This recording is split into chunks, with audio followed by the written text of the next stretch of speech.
E agora uma entrevista com Paulo Nicola. Ele é economista, administrador, consultor, um gaúcho que conhece bastante da administração rural.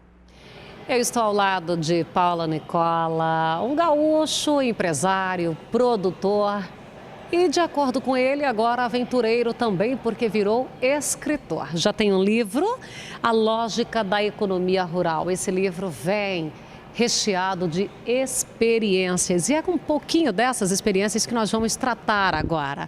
Paulo, bom dia, um prazer recebê-lo. Mas o que te motivou a fazer um livro? Bem, Fabeli, em primeiro lugar, muito obrigado, bom dia, muito obrigado por essa oportunidade de conseguir mostrar o meu trabalho.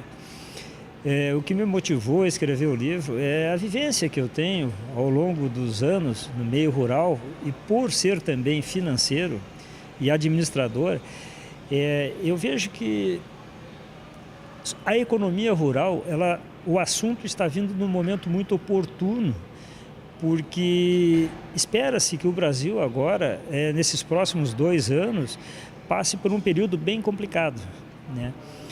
E o produtor rural, além de produzir como sempre produziu, ele vai ter que virar empresário rural. Ele vai ter que administrar melhor. Se não virar empresário? Se não virar empresário, provavelmente vai estar fora. Vai estar fora. Aqueles que hoje em dia produzem, e já aconteceu isso, né, Fabela? 2008, 2010, só ficou no mercado quem realmente era produtor rural, quem era empreendedor.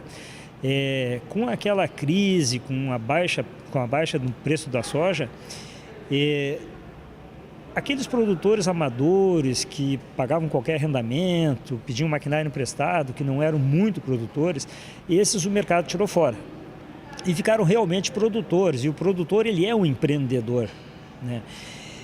E hoje em dia, com os custos elevadíssimos, inclusive essa euforia agora, com o preço do soja, que teve um aumento em função do aumento do dólar, é muito ilusório.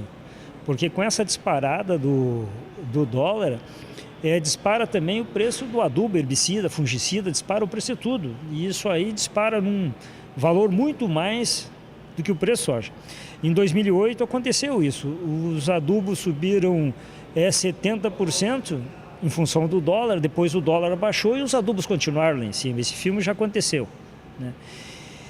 Então o produtor rural, ele vai ter que ser empresário rural. E hoje, ser empresário rural, adotar algumas técnicas, algumas táticas, como as que você coloca aqui no livro, é muito difícil?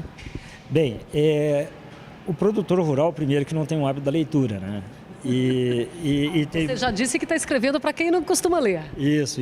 Então, o que eu fiz? Eu acho que o produtor rural tem um tabu muito grande de achar que para controlar despesas e receitas necessita, sim, de um curso. O que eu mostro no livro, que é muito mais importante a cultura, hábito e bom senso, do que propriamente o 2º grau completo. Agora que você falou dessa questão da escolaridade, a maioria dos nossos produtores não tem o ensino médio completo, ele não completou o 2º grau. A maioria. Naturalmente que nós temos produtores que têm formação específica, hoje os filhos dos nossos produtores, de um modo geral, todos têm a sua especialização, mas esse produtor pode ler o livro que ele vai conseguir tirar dali, esse produtor que tem na 5ª série, 6ª série, ele vai conseguir tirar daqui alguma coisa que ele consiga aplicar lá na prática, no dia a dia dele? Certamente, eu escrevi o livro exatamente para o produtor que não tem o 2º grau completo, porque não tem mistério nenhum.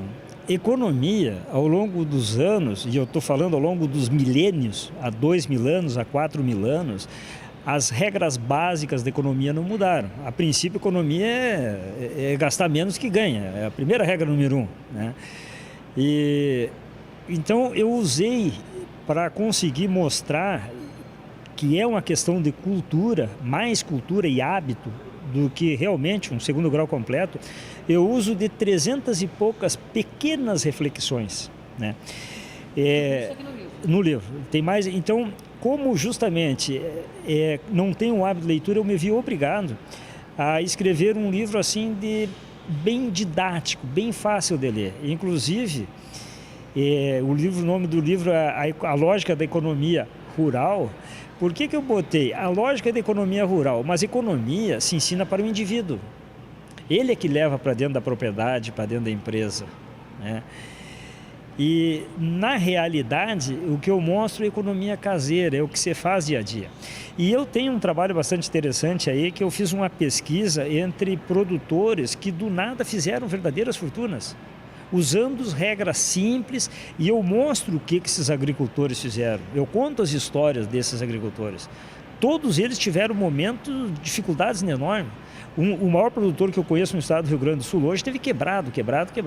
Isso que eu ia te perguntar, tem aquele também que ele teve alguma coisa, se perdeu completamente, depois conseguiu se reerguer?